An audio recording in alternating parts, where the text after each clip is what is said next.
Greetings, Elderly Vegan here, and welcome to my video on the seed oils. In this video, I will be discussing how the overconsumption of the seed oils can set the stage for serious pro-inflammatory conditions throughout your body, which then set the stage for various forms of debilitating chronic diseases, such as diabetes, stroke, high blood pressure, coronary heart disease, Alzheimer's disease, and some forms of cancer. And the references used for this video include both the Encyclopedia of Natural Medicine and the Encyclopedia of Healing Foods by naturopathic physicians Dr. Michael Murray and Dr. Joseph Pizzorno. I also include information from Dr. Mark Hyman's book, Young Forever. Dr. Mark Hyman is the Director of Functional Medicine at the Cleveland Clinic. And finally, I consulted the massive work by nutritionist Phyllis Balch and her reference, Prescription for Nutritional Healing.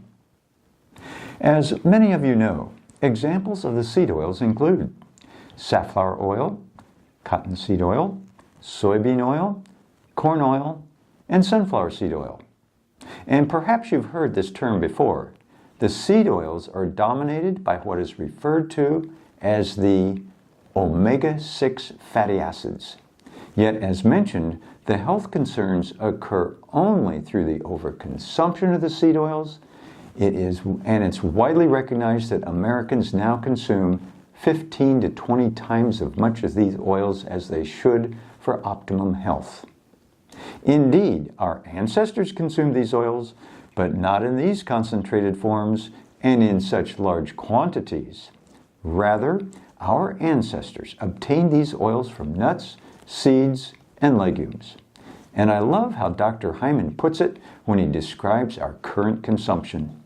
He mentions that historically, we did not consume these oils from gallons of industrially produced, solvent-extracted, heat-treated, oxidized oils. Now, doesn't that description sound health-promoting? Yet, it is also worth mentioning that one of these omega-6 fatty acids is technically essential for life.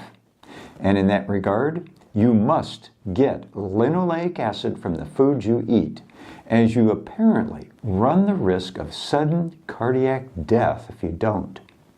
However, given the standard American diet, the complete opposite is the case, and this sets the stage for too much of a good thing. And when this happens, it ultimately has the potential to kill you. And I do believe water fits into this category. And the seed oils, it boils down to how much of these seed oils you consume relative to the amount of another type of oil, which you've probably heard of before, referred to as the heart-healthy omega-3 fatty acids. They're found in fish oil, flaxseed oil, chia seed, walnuts, and even algae. Whereas our ancestors consumed these oils in a 1-to-1 ratio, we are now getting 15 to 20 times more of these seed oils than the omega-3s. So why would the overconsumption of the seed oils matter? Well, according to the Encyclopedia of Healing Foods, cell membrane dysfunction is at the very core of this problem. And this is because our cell membranes are comprised by the fats we consume, and the overconsumption of the seed oils at the expense of the omega-3s sets the stage for the cell membrane dysfunction, and this in turn sets the stage for the previously mentioned deadly forms of chronic disease.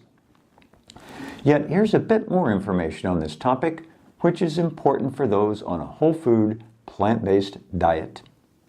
The plant-based omega-3s are technically the short-chain forms, while the so-called animal-based forms found in fish oil are the long-chain forms.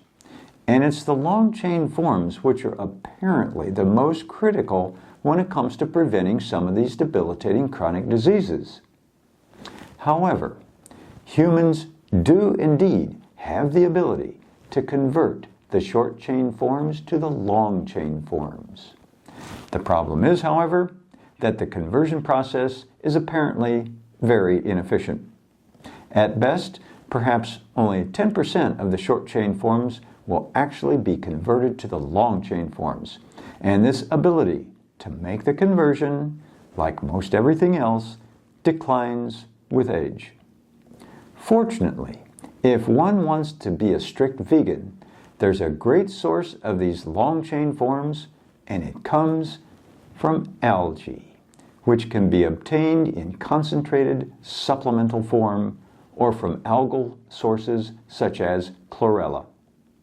And the following is no doubt a significant reason as to why the standard American diet contains such a disproportionate amount of the seed oils.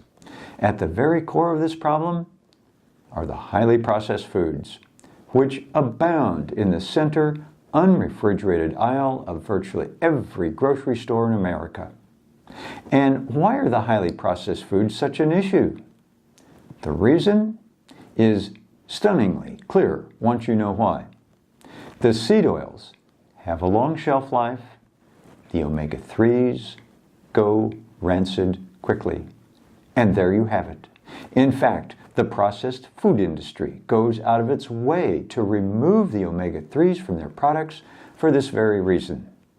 So when one overconsumes highly processed foods dominated by the seed oils, you do so at your peril. I do hope you found this information useful, because the health implications are nothing less than huge. And please give us a like if you found this video informative. To your good health, the elderly vegan.